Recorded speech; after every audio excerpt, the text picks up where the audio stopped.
Hello, everybody, and welcome back to the OT Unleashed podcast. I am so excited today. Many of you know I have done a lot with accessibility in video games and kind of worked in that space for over a decade now. And today I am so thrilled to have as my guest Sightless Kombat, who we have gone back for probably almost like 6 or 7 years in the gaming world. But Sightless, thank you so much for being on the podcast with me today. No, thank you so much for having me. This has been a long time coming in the best way.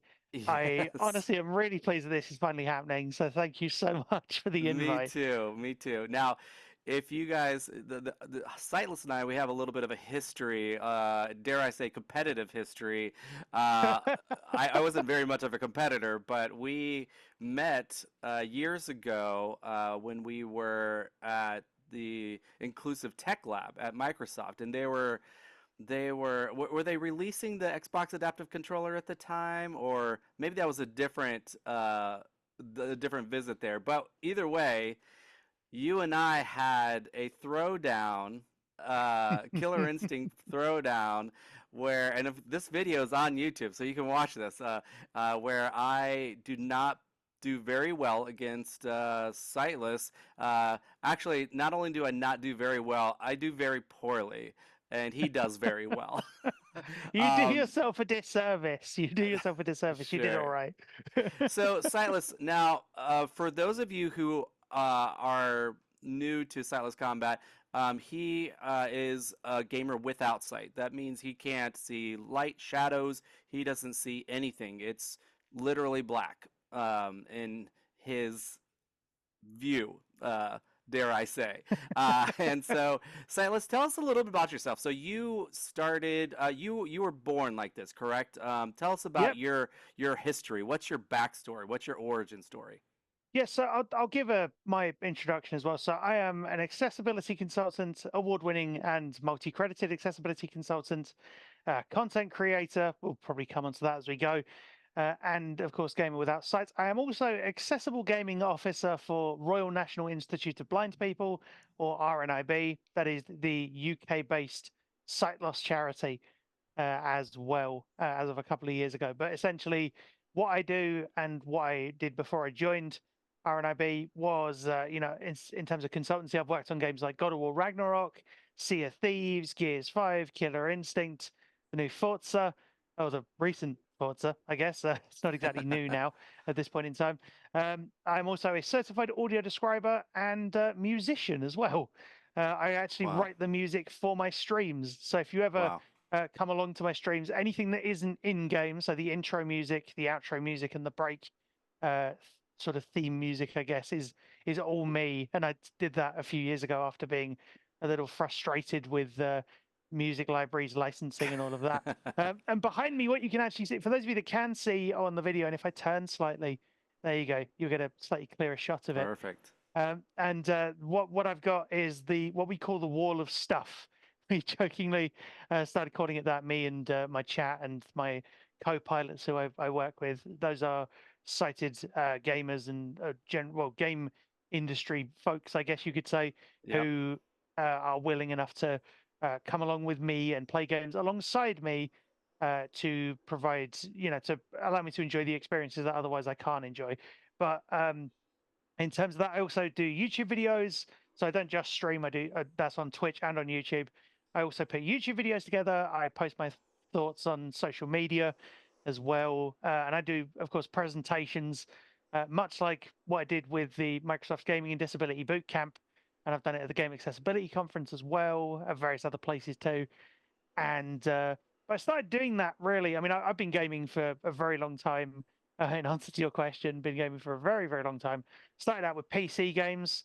Uh, Before I really knew what screen readers were or any of that, or that any of it really existed, I remember playing a game called Fighter Pilot, which looking back Yeah. on it seems to have been an EA budget title, which is very strange. I'm not sure if that's entirely accurate to the copy I played, but the point being, I didn't really know what I was doing. I was just pressing buttons at random. Things were happening, and I was literally nosediving planes into unseen territory, pun Perfect. intended. As you should. And but as you do, indeed. As you So should, we are as we are. nosedive planes into I, I guess so. There is that. But yeah, so I went from there, and oh, actually, I should say I use the term gamer without sight because legal blindness, which is often just shortened to being blind, can and often does include usable and/or residual vision, which I've never had. So if people say, "Oh, you're a blind gamer," technically that's correct, but I prefer to make the distinction because I know blind gamers who can play a lot more games thanks to their residual usable vision than I can. For right. instance, that's just one example. But Yeah. yeah, I went from PC, sort of mainstream PC games that I had no idea how to play. I was then introduced to audio games, so audio only games designed for gamers with low or no vision.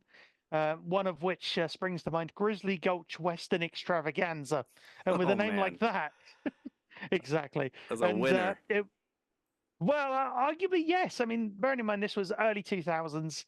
The game released in the early 2000s, and it's a sort of cheesy western. Basically, you are in the eponymous town of Grizzly Gulch, using four keys, basically the arrow keys or the arrow keys and the spacebar to navigate around the town, talk to people, and of course, get into gunfights as well. Because Yes, of course. gambling, gunfights, and bribery are all great things to learn from a young age.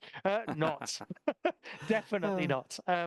But yeah, so I went on from games like that to eventually realizing that sighted gamers just weren't interested in audio games because looking at a black screen with a logo for a not insignificant period of time is not exactly an ideal viewing experience.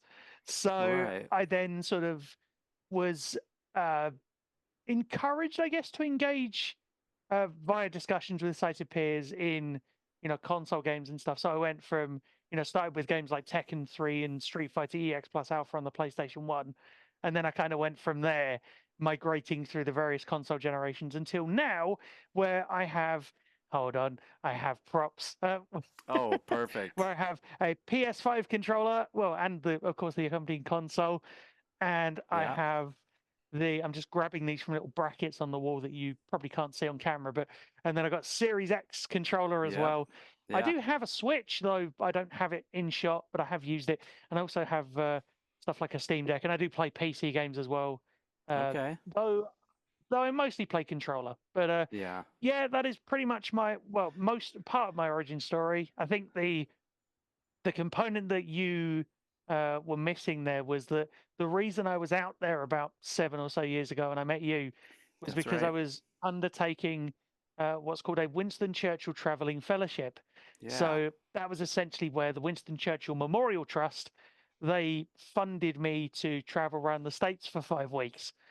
And this was at a time when E3 still existed, RIP Yep. E3.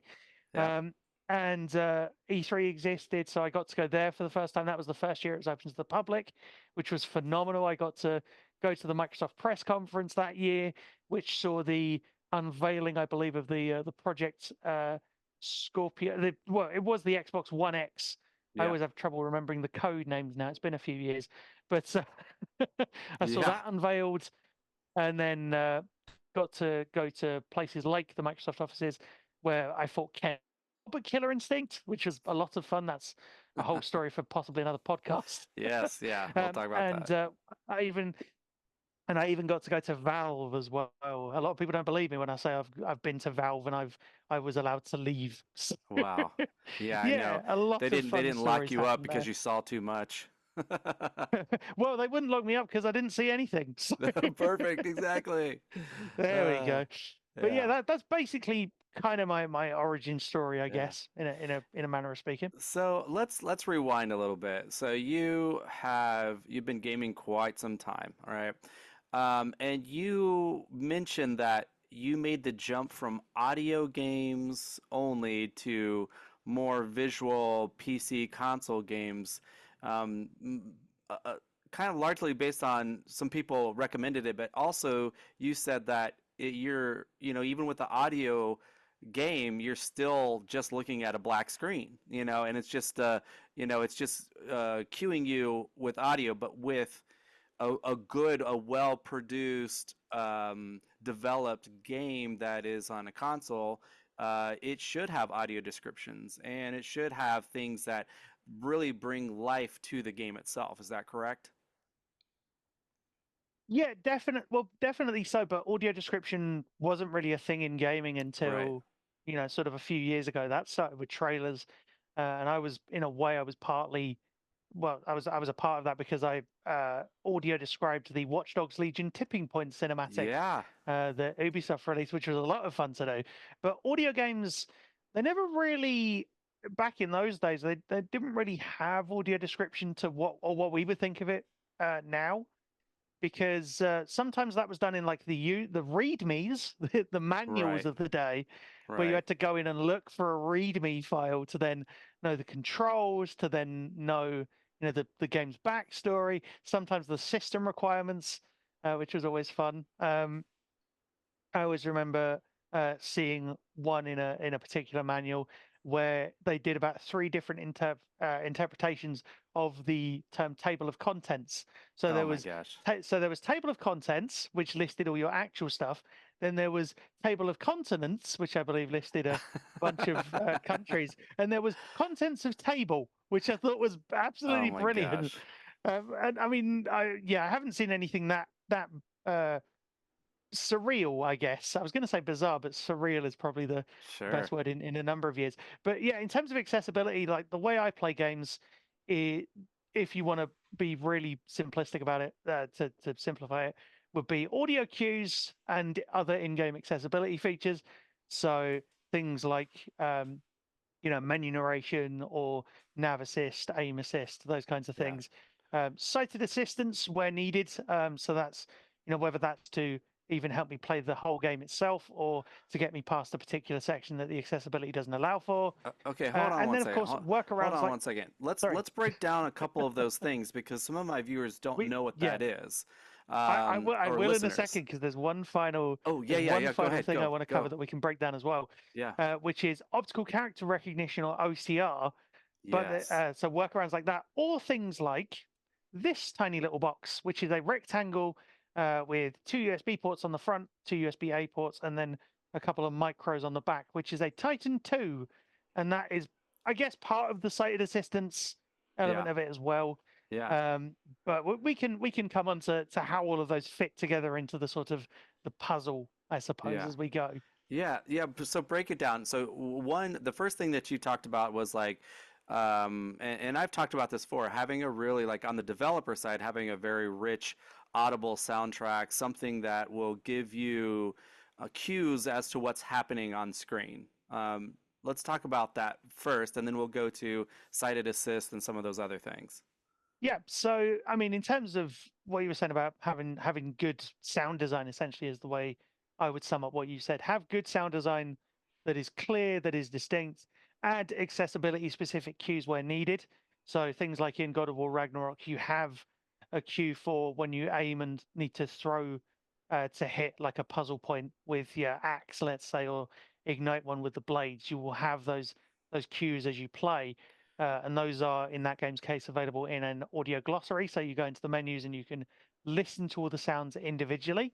Cool. So that helps, but equally, the elements of universal design help as well. So sometimes, even if you have cues for, say, this is a blockable attack or this is one you can parry, you will be still sometimes having to watch for other elements of it. So if you hear a character have a massive long wind up, then you know they're only going to hit you once.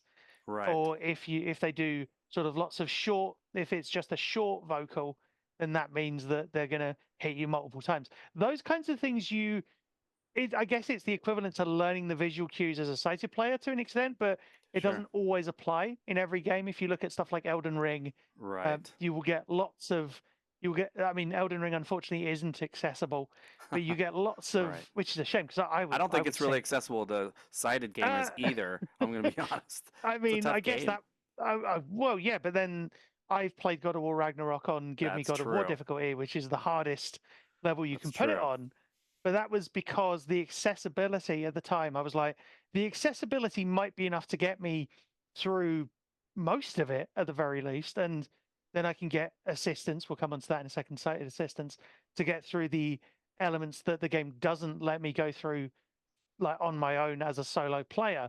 But to be able to do that, I had menu narration for what screens it had narration for, which isn't everything because it doesn't cover things like shops or things like Yeah.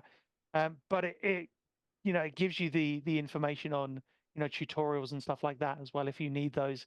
And throw cues, aiming, the ability to I mean, I said about nav assist earlier, so there are various implementations of that where you can, if you go all the way back to stuff like Gears of War 1, all the way back in 2006, you go back to Dead Space, the original of that in a couple of Yeah. years later. There's all sorts of implementations of that differ in how they work. With a lot of the current ones, it's based on turning your camera via a button press. So you press L3 or R3, and it will turn your camera towards your next objective, usually with a little sound cue that says, "You've pressed this button," kind of thing. Yeah. And so Like Last of Us Part warm. 2, yeah, like a sort of noise. Yeah. And Last of Us Part 2 and God of War Ragnarok are notable for that. Part 1 of Last of Us has it as well. But a lot of people seem to, well, there are a fair few people who seem to find that quite a stale system, which is understandable given it basically railroads you into like linear progression. And you can't necessarily, a lot of the time, you can't go off the beaten track with it and find, secret items or areas, Yeah. not easily anyway. But there are systems now. Well, there is one example of a system I can think of, which is Gears 5's navigation ping escape mode, which, full disclosure, I worked on. I consulted on that. And the cool thing about Yeah. that is that's in a multiplayer setting, which is arguably a big thing as well, because multiplayer accessibility is Yeah. vitally important as well. Yeah. Um, but it also it's basically a system that gives you audio cues based on these small tiles, or rather the direction you need to head in using the small tiles that the game generates the map in for escape levels. So essentially, you're running through as a team. You need to get out before you seal the hive off. Essentially, the Right. hive Right. being the map itself. But the Yeah. cool thing about that is, even though it has its flaws, as publicized by the coalition in a blog post when they launched it, the fact of the matter is, it's allowed me to run through with relative efficiency. I wouldn't say it's perfect, but it works well in the sense that I can play alongside a sighted team as well, even if they Yeah. have to occasionally come back and get me or help Yeah. me. As long as we're all communicating, that's fine because that's what everybody else would do. So that's kind of Yeah. the first piece of this kind of three-part puzzle. It's the in-game features that the game comes with by default. No mods needed, no workarounds needed. It's the audio design, it's the menu Yeah. narration, so text to speech, reading out what the menus, what option you're on, those kinds of, like statistics, numbers, the important info that you want. So if you look at like As Dusk Falls, as well, that game gives you a prompt for narration, then it lets you adjust a bunch of settings automatically, including turning on audio description as well, which is part of this too. So yeah, Yeah. Wow. hopefully So, that's enough of an answer. let's talk about some hardware stuff. Now, tell me about when you select. Obviously, audio is going to be such a huge piece for you. So, when you select a set of headphones or something that is going to immerse you in the game, how important is it that you have the right type of headphones, the right type of setup so that you can get the best possible experience? Like, do you invest a lot of money in the right headphones? No, actually, I'm going to completely bust that myth Wow. Okay. in the sense that I don't. I mean, the closest thing I can think of is that I have a surround setup here. I don't play on that all the time, particularly because I stream a lot, and streaming with surround sound as a setup would mean having to have, audio bleed through the mic and everything. It would get annoyingly complicated very quickly, I think. But the point being, I want to be able to hear everything in as fine a detail as possible. And arguably, the best way to do that could be when it's right next to your ears. But I'm Yeah. actually wearing the headset I use to stream. I know it might not show Yeah. up on camera very well, but I'm using a Logitech G935, just a gaming headset, Yeah. and it's running through. It's running from the audio feed is running from my Go XLR, which I'm using to mix all Yeah. my audio feeds in. So Yeah. you're on one feed, my screen reader's on a different one. Sure. the desktop sounds are on a different one, all those kinds of things.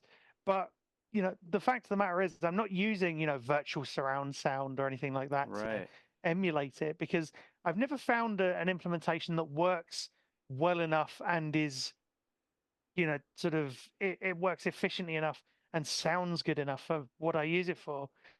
So I'm used to, triangulating stuff in front or behind me versus, with the working with the way I turn the camera.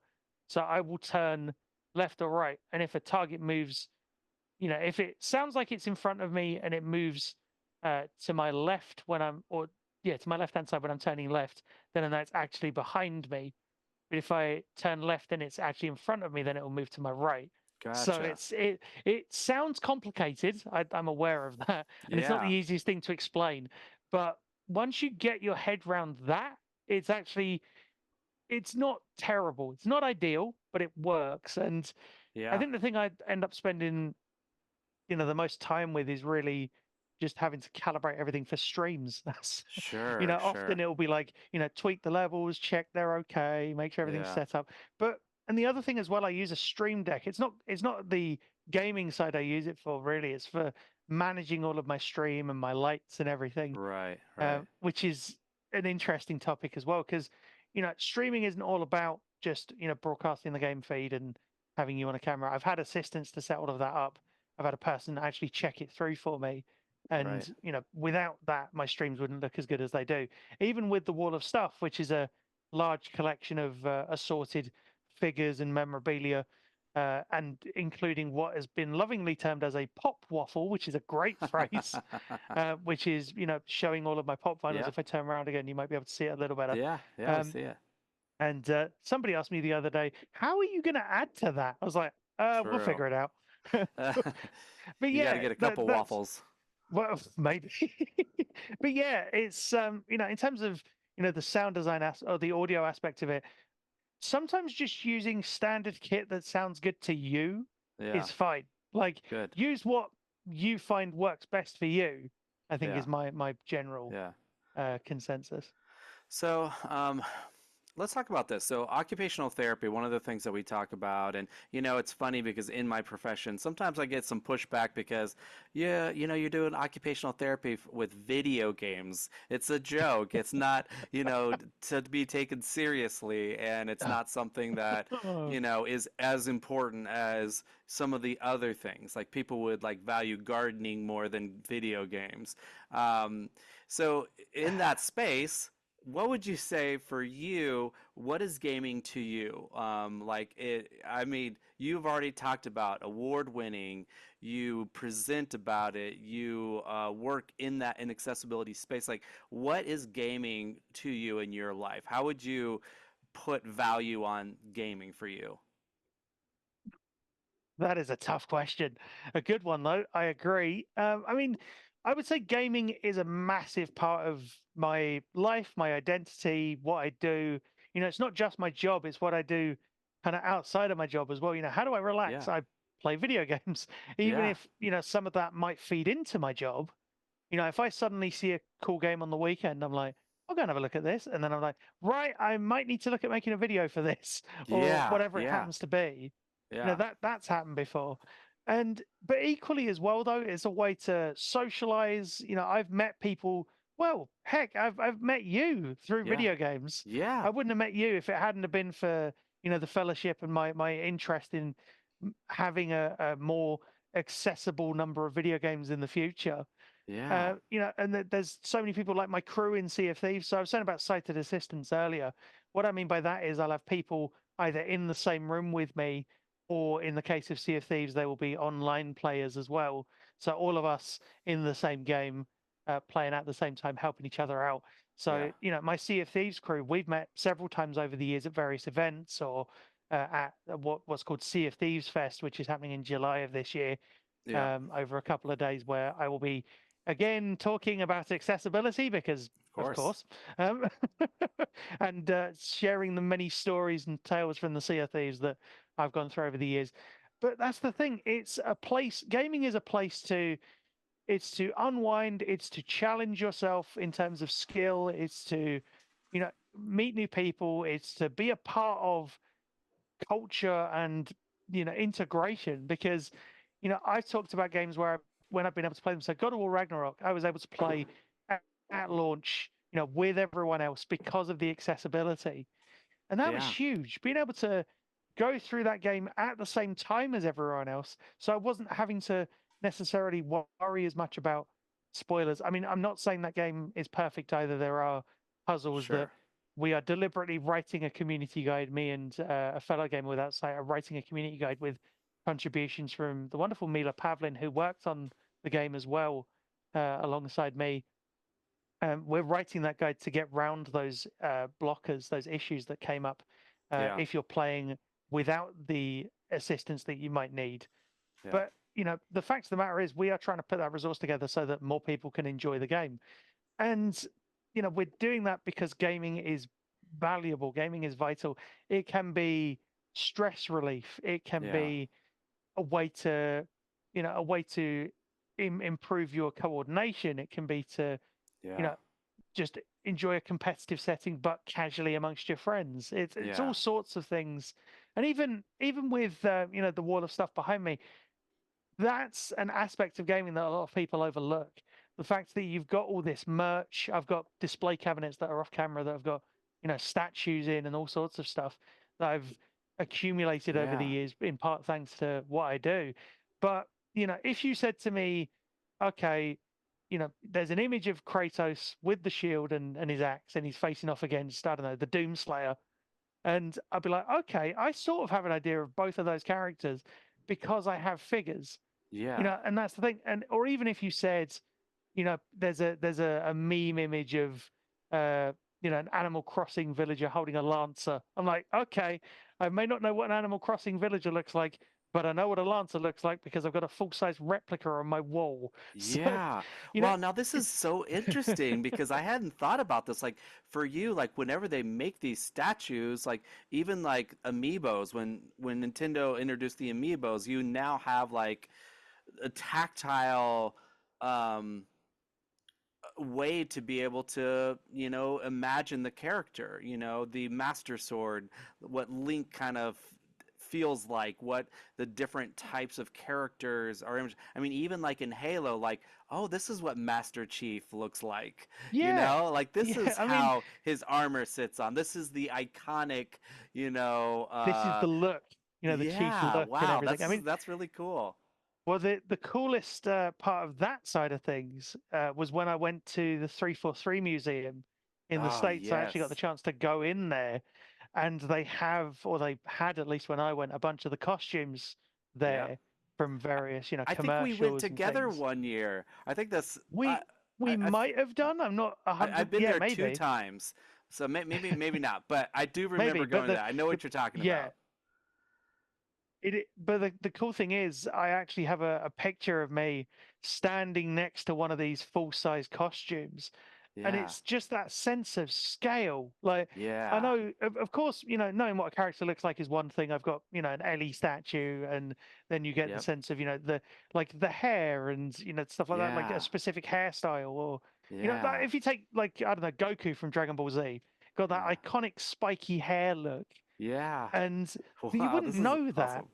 Like, I know you wouldn't know that though without having sort of had a representation that you can access. Yeah, I don't have him here, but I've also got a little print of BD1, a 3D print. yeah, Having a 3D printer is really cool for that. Of course, you have to find the right files and yeah, make sure they're adjusted, which is a whole escapade of arguable futility in itself at times. But if you find just the right files from just the right creators and they work first time, I have a model that's, if I just hold my hand up to the camera, it's it's as tall as the middle finger of my hand is yeah, from the base of it, and that's quite a sizable little model yeah. For because BD1, that's a little kit card. Yeah, for BD1, that's a little kit card that you print online for yeah, free, yeah. and Just without so you that, guys, so my yeah, listeners know, BD1 is a character from a Star small. Wars. I was going to say a small Uh, droid a that small droid that essentially. kind of pops along. Actually, I have the Lego version right in front of me. I'll Yay! give people a visual. This is BD1 in Lego. I've not And seen the Lego one, but apparently it's a really good it's a sort of beautiful. version Like of it. actually, I have Patrick Star from SpongeBob standing on top. But that's BD1 for you right there. Just so happens we're talking about them. It definitely was not planted. But yeah. Anyway, go on, go on. But yeah, so like having those representations of characters and items and things is brilliant. It's just a shame that sometimes they are hugely expensive, like Yeah, astronomically. yeah. That and there have been Hundreds, instances, well, no, thousands even. thousands. Yeah. I saw a couple of God of War ones for I think it was 1100. It was a lot. It was, but the other issue with that is, of course, even if they aren't prohibitively expensive, wherever they're being, wherever they're available, the fact of the matter is sometimes the shipping costs are. I Yes. once went to buy a figure once a number of years ago, and I believe it cost 34.99 in terms of US dollars for the figure itself, and I was like, okay, that's all right. And the shipping, again, if my memory serves, it's been a while, said it was going to cost $76 just for Oh, the shipping. oh I my was like, gosh. No no. thanks. And the tragic thing was, it was a Killer Instinct figure as well, and it's one of the two I'm missing from my collection. So, Of course. Well, you tell but me, I'll yeah, get it and gaming I'll send it is, to you for a yeah. lot cheaper. So, Yeah, no, but gaming is a massive gateway to yeah. all sorts of stuff, even things like books and TV shows. So, like Last of Us, Fallout. I've Yep. never been able to play a Fallout game Yeah. currently. Here's hoping that changes. Yeah. But I could get immersed in the lore and Yeah. the fun, the cool wackiness of the TV show because it had audio description and because it was Yeah.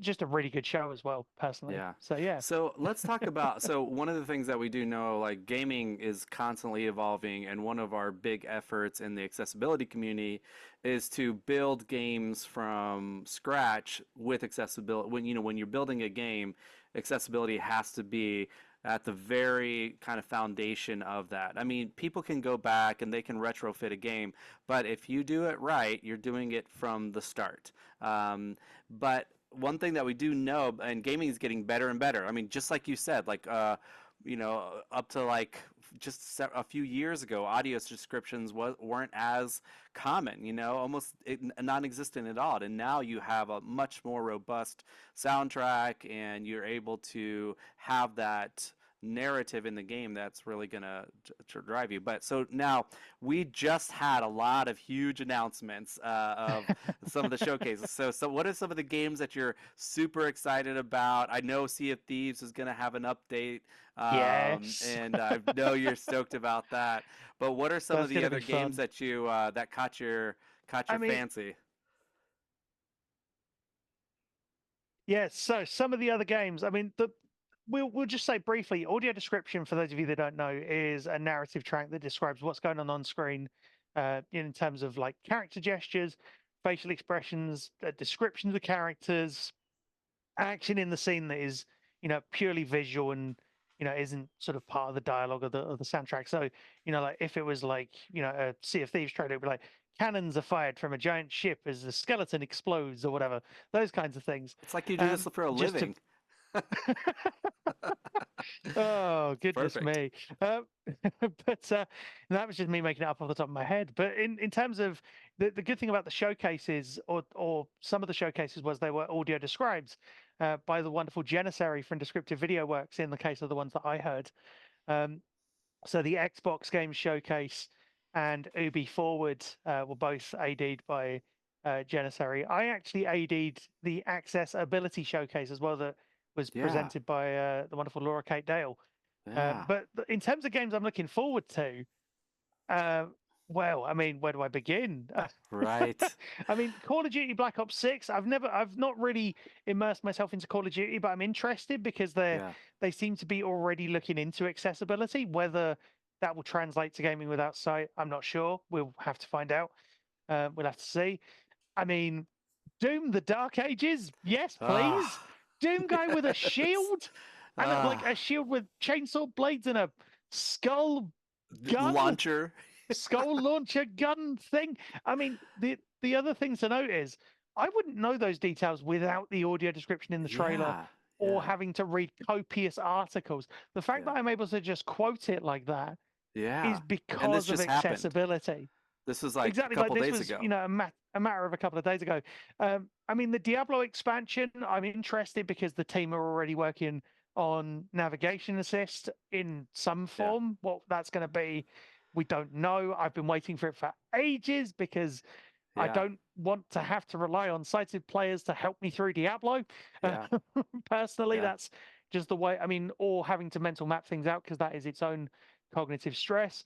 Yep. I mean, Indiana Jones, Oh massively yeah. curious. As a huge So fan of, curious.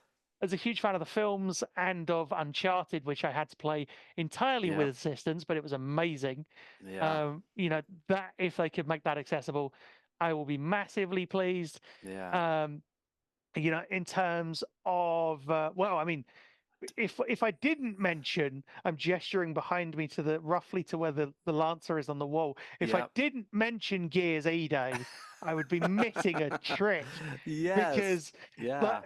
you should have seen the look on my faces. Well, on my face Yeah. at that point, Oh. the look on my face is definitely one of, oh my word. And it was Yeah. like Coalition. I was like, ooh, Oh, here we go. okay. And I was Coalition. like, what is this? What's I it was gonna like, what is be? this? Yeah. I was like, what Yeah. is this? And then of course we see that trailer, and I was like, oh my god, Yeah. things.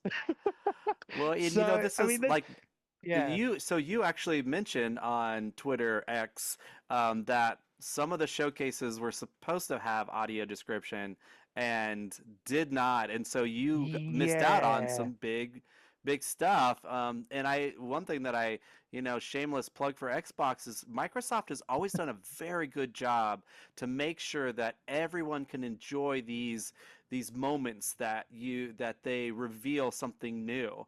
And I love that you're describing like when they talk about Coalition coming on, you're like, oh my gosh, there's a war, Yeah, E-Day, oh like you my see, gosh, yeah, or even where it's like, you just see, the I think it was the id Software logo that came up before the Doom trailer, but whatever it was like, oh, okay, we're going, or like, or as the Bethesda logo, I was like, okay, what's this going to be? And then you hear like the beginnings of the music, and you're thinking, yeah, okay, probably Doom. And then yep, it's like, yep, the Doom Slayer walks up at the. I'm like, yes, Doom, let's yes, go. yeah. So you get to I enjoy the hype with everyone else. Oh, yeah, that's so exciting. So a couple of I'm so excited about a lot of those things too. Like, there's always a lot of buzz around a new Call of Duty. The Yeah, Indiana yeah, yeah. Jones for me is very exciting because I don't think they have had an Indiana Jones game for quite some time, and there's just something It's about been a long time. yeah. But I think there's two of them. Like Perfect Dark is a title that Yes. I'm so excited Yeah. about. It was like when I first really started to dive into gaming was with the N64. I mean, I've been gaming my whole life, but really got into like gaming with N64, and that Perfect Dark game I spent a lot of time playing. So I'm Hmm. super excited about that title. I'm not like I would love to have seen a little bit more than what they showed, but it I was like what great. they're showing though. It's a good flavor test Yeah, of, just a is taste, this the right? and that's Is all it? Is you it? What? need. Is it? Well, no, it's more of a question. Maybe is the theory Yeah, I've seen of, is this the right direction? And then there yeah, might be elements of that that go into it. I'm honestly, I like where it's going. If that's playable, I will gladly. I mean, I think a general consensus from any of the showcases is, if a game is playable without the need for sighted assistance and it's done enough to make accessibility, a core feature, I will play it. Like absolutely. if you said to me you can play Call of Duty Black Ops 6 multiplayer and campaign start to finish, you could do it on veteran or whatever. I'm like, yeah, go on. I'm If in. you said like, I don't know, Avowed or Flintlock: The Siege of Dawn. If you said either of those two, I could go in, play it the way I want to play it with no need for any issues. Dragon Age: The Veilguard as well. I'm excited for that one, Yeah, and that's had more details released today as of the time of recording. And if I could play a Dragon Age game, I've never been able to play one without yeah, assistance. I've never played one because of the need for assistance. yeah, Same with like Baldur's Gate. Baldur's Gate 3, I really wanted to play, but unfortunately I couldn't. And I'm not trying to throw shade at any of the studios or yeah. the dev teams. I'm just pointing out, I want to play your Yeah. games. I Yeah. really want to. Yeah. We And not want to only that, encourage you I to want, want that yeah, for us too. Like we want you to be excited about including that because you mentioned this earlier. When you work on accessibility in games, it truly is universal design because it definitely benefits everyone. It's not well, just yeah, for people who have specific needs. I mean, everyone will benefit in this situation. So, hey, did you see that game? And when I say see, I know you talk about seeing and like it's good to see you. So I feel comfortable having these conversations. So for the audience members, Sightless and I are very close. And so when did you see Mixtape, that game Mixtape? I did. I was That very, game looks very interested. it It seems so good. I'm I was really very excited. concerned Very that the different. DMCA strikes were going to kick in. Yeah, yeah. Well, they have Smashing I was like, Pumpkins oh in it. no. Like, there's a Well, rich yeah. soundtrack. Yeah. That looks Um, really good. I mean, and I actually tweeted the devs and basically said, I would love to be able to play this. It yeah. seems, and the thing is, as much as, as much as you can consult with one person Yeah. on a project, to get accessibility feedback, consult with multiple people, get feedback from the community.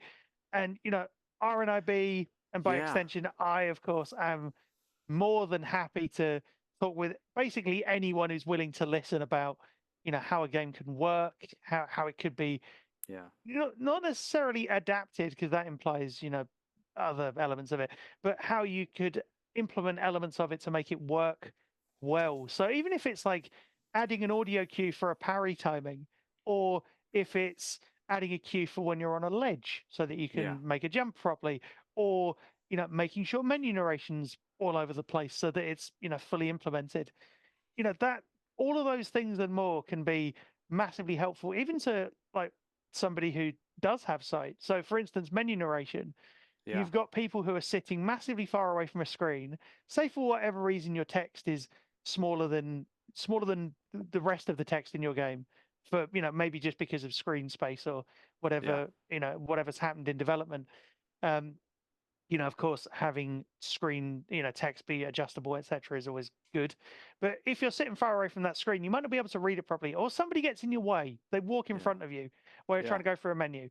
You have menu narration on, problem kind of solved because you will be listening to those options and be able to be like, oh, this is the one I want. Yeah. Or even if you've, it's like with, subtitles and things. It's the old example of if you've got a sleeping baby in the next room and you don't want to wake the baby up, what Yeah. do? You turn the game down and you have subtitles on. Yeah. Same Yeah. kind of thing with audio description. If, for instance, you can't see the game for whatever reason, like say you've had, I don't know, eye surgery or whatever, and you've got to keep your eyes covered, you still want to be able to game. Like there's Yeah. no Of reason why you course. shouldn't be able to. Yeah. And that's the thing. Where accessibility is here to make that happen. Yeah. I think there was a lot of frustration from certain circles around not knowing whether these games were going to be playable. And Yeah. I think part of that, in terms of like positive change, would be getting more disabled content creators regularly at either events in person or remote Yeah. previews as well, Yeah.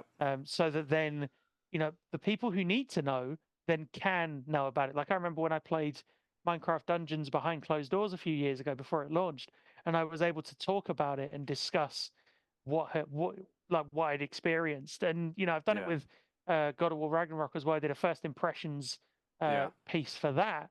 Being able to say to people, this feature exists, that feature exists, and how well they work. Because even if you Yeah. list features, that doesn't necessarily tell you how well they work in Yeah. practice. Yeah. So there's lots that could be Yeah. looked at. But yeah, Yeah. mixtape looked very, very cool. Yeah, might be. Yeah. Who knows? So, all right. Well, we have Who to knows? continue to Yeah. move on. I'm excited because this is our quickfire queries round, and the fun part about this round is I very hand constructed this for you. So what this round is I'm going to ask you 10 questions, Okay. and you don't have to go into any detail. Just answer Nope. them quickly, and we're gonna find a little bit more about you. So number one, what is your Favorite all-time game? What is your favorite all-time video game? That changes from moment to moment, but at the Yes. moment, God of War Ragnarok, because I've just rolled credits Perfect. for the umpteenth time. Perfect. All right. All right. Number two, what is your favorite gaming convention, your showcase, conference, or anything like that that you have attended or that you enjoy attending? That's probably an easy one. E3 2018. E3. E3 was like so My great, you know? specifically the Microsoft press conference at E3 2018. And Yeah, I'll yeah. leave Well, the got to be a part of that, you if you know? know, you know. Yeah, if you know, you know. All right. What I mean, we kind of already know this a little bit. What games are you playing right now? List two of them. I mean, Sea of Thieves. I'm playing Gears 5 and Yeah. God of War Ragnarok, of course, for the Awesome. guide. So, Yeah, yeah. All right. All-time favorite video but game character. Oh, go ahead. actually, Hades 2 as well with Okay. accessibility mods. So, Perfect. yeah, very cool. All right. All-time Favorite favorite video all. game character. Yeah. That is a tough one. Yeah. I mean, either. Oh God, it's got to be between. See- It's a this is tough such one. a hard one. It's a Yeah. very hard one. I would say. Oh, maybe. I mean, my first instinct was Marcus Phoenix, but that's because I've been thinking of Gears E-Day a lot. Yeah. Well, But it's a good one. yeah, I mean, yeah, it's not actually. Well, either Marcus or probably Ellie as well, if we want to be I even love it. about it. I love it. All right. So you have one gaming franchise that you can play for the rest of your life. What is it? It's the only thing you can play. Mm. Uh, Probably Sea of Thieves. You know why? Yeah. Loads of content. Tons. And they're just continue. Sea of Thieves, they just continue to dump new stuff in Well, that there and and expand the people to play world. with as well. Yeah, yeah. All right. Multiplayer or single player? What's your favorite? Oh, single player because at the moment it's got most of the accessibility. Yeah. As long as you can play, it's great, right? Single player is awesome. Okay. Yeah, All right. exactly. So, If I can play, fine. all right. So for you, which game would you say, again, for you, is the most accessible to date? As Dusk Falls or Stories of Blossom, either one. Yeah, okay, okay.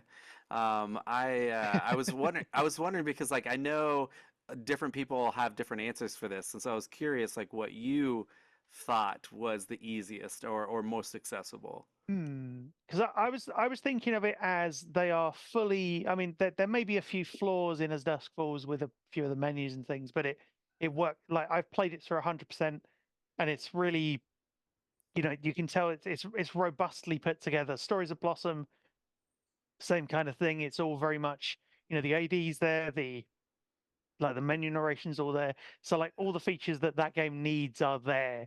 Essentially, that Gotcha. was the way I was Yeah. looking at it. Okay, good, good. All right. Your favorite go-to gaming snack? Ooh, probably. I mean, it's not a snack. I'll go for a drink instead. Probably Yeah. ginger cordial when I'm streaming. I've actually got some of Oh, it here now to keep my yeah. voice in check. Yeah. So I I love tend that. not to snack when I'm gaming, otherwise controllers get all. Ugh. Gookie, yeah, yeah. Awesome, awesome. All right, if you could live in any video game world, which world would it be? Ooh, um, I generally tend not to. I don't feel like I've been immersed in enough words. I mean, probably Sea of Thieves, really, Yeah, because I knew that was coming. even if, well, I mean, even the thing is, I've not been immersed in too many to sort of say either way. I don't feel like I can give a straight answer. Yeah, That and Sea of Thieves, you get hit by a cannonball, you get straight back up as long as like it's that's easy. true. You just I love yeah. that. So Well, and you get to be on different environments. Like you can be on the land, you can be yeah, in the water. Like that's a pretty decent. It's Earth, essentially. that and if you You just know. want. That and if you just want, well, basically, that and if you just want to chill, you can go fishing. So That's true. That's true. And who doesn't want to go search for treasures and smash skeletons and eat bananas, right? exactly. All right. Last question, number 10. What would you say your most memorable gaming moment is? Ooh, uh, pro, uh, So I'll have to give you a couple. There's not one Okay. really. So beating Sigrun in God of War 2018, so the final optional Yeah. Valkyrie boss that you can take on, but also doing it on New Game Plus, that counts as one really. So doing it Yeah. twice, that was Yeah. ridiculous. But also beating Last of Us Part 2 on separate grounded and permadeath runs, Ah, that's which amazing. I still don't know how I did it. Yeah. I remember when you posted Yeah. about that and I was like, wow, like impressive, like I, s- most I still look impressive. I still look back on a few of those boss fights and I'm like, Yeah. how did I even? Yeah. You're like, I was, yeah, that's crazy. All I was right. like, So we're coming up to, clearly I was very bored. well, you know what? Maybe. Um, maybe you were really ingrained in I was your yeah. job to Either that study or very this. much focused. It's Hmm. either very bored or very focused. Choose whichever one you want to think of it as. I love it. I love it. All right. So this last segment of our podcast is called the Sage Stage, and I just want you to, as we're leaving the podcast and as we're signing off here in a bit, what is something that you want to kind of leave with everybody? Maybe, some sage advice. I know we already kind of talked a little bit to developers and encouraging them to make games accessible. What about like OT practitioners? What about people that are working with individuals who maybe are sightless or blind, low vision? Any sage advice to kind of help them along their journeys to help other people? I would say accessibility is important, video games are important, and therefore video game accessibility is important. And there are organizations, there are people, there are people like myself, organizations like RNIB, who want to help you make your games accessible to gamers with, sight loss, across the spectrum of sight loss or without sight. If you're a developer, but also, if you're an occupational therapist or if you're somebody looking out for what games to play or suggest, keep an eye out because things are happening all the time. The industry is Yeah, faster moving than you'd think, even if it feels slower than most of us would like. So, yeah, yeah. You're keep an right. eye out, look, and just be aware that sometimes as well, needing sighted assistance isn't a bad thing. And if you can find the right people to give you that assistance or have the right workarounds like optical character recognition, which takes a picture of your screen and gives you text from that image, even if there isn't any there, those things will improve. And sighted assistance, if you need it, fine. Don't be ashamed of that. Don't be ashamed to turn the difficulty down in your games either. If you think Yeah, it's too hard, turn it down. Or yeah, if you just want a power trip, turn it down. Equally, if you yeah. want to bash your head against a brick wall and have fun doing it, turn it up to hard. Turn Why it up not? to hard. And I Uh, think, in Jedi well, why Survivor, not turn it up to like hardest settings? in Jedi Survivor, I chose the lowest, the easiest setting because I needed to get the story first. I was like, I just need Yeah. to get all of the story, and then I'll go back and play it again. It ruined the Play experience it for on me. Like I could on take like out a Rancor, Grandmaster. I could take out a Rancor a lot easier than on any other mode, which was really nice. Yeah, no, but But that's fine. I mean, that's the thing. Like, accessibility is for everyone. Gaming should be for as many people as possible to play. yeah, Even if you think the genre can't be made accessible, there might just be a way. But of course, that only happens through discussion. It yeah, is worldwide, it is collaborative, it is discussion. And through all of those things and more, of course, we can achieve like way more than is being given credit for. Accessibility needs to be a priority and yeah. make sure it is, whether in game or outside of it. Yeah, well said. And I'm just going to caveat for the therapists out there, I also want you to understand that if you go in to work with somebody to be able to play a game using accessibility options, don't be discouraged if it doesn't work right away. Don't be discouraged if like, you try something, it doesn't work. Everybody's very different, and every approach that we have is going to get us closer to that independence in gaming. And so, it doesn't happen overnight. It doesn't happen right away. But the more that you engage in this, the quicker that you'll see some type of independence come into gaming itself. So keep it there. So, well, everybody, it is now time to say goodbye, my friends. I just do want to keep encouraging you to explore, to dream, and continue to unleash the extraordinary and the ordinary. Thank you so much for joining us, and thank you, Sightless Kombat, so much for your insight, your work in the field, everything that you have done for us and continue to do in the gaming industry. Thank you for joining us on the Unleashed podcast, where we want to encourage you to engage, cultivate, and unleash. Thanks again, Sightless. Thank you so much. And if anyone wants to ask me questions, etc., you can either find me on my socials as Sightless Kombat, SIGHTLESSKOMBAT. So that's on like Twitch, Twitter, YouTube, etc. Or, of course, if you want to find out what RNIB, my employer, is doing in the gaming space, you can email gaming@rnib.org.uk as well. Yeah, Thank you so much for having me. I really appreciate it. You're so welcome. And we'll go ahead and link all that on the podcast itself, so you guys will be able to easily find all that. So thanks again, and you guys have a wonderful day, and we'll see you on the next show. Thank you.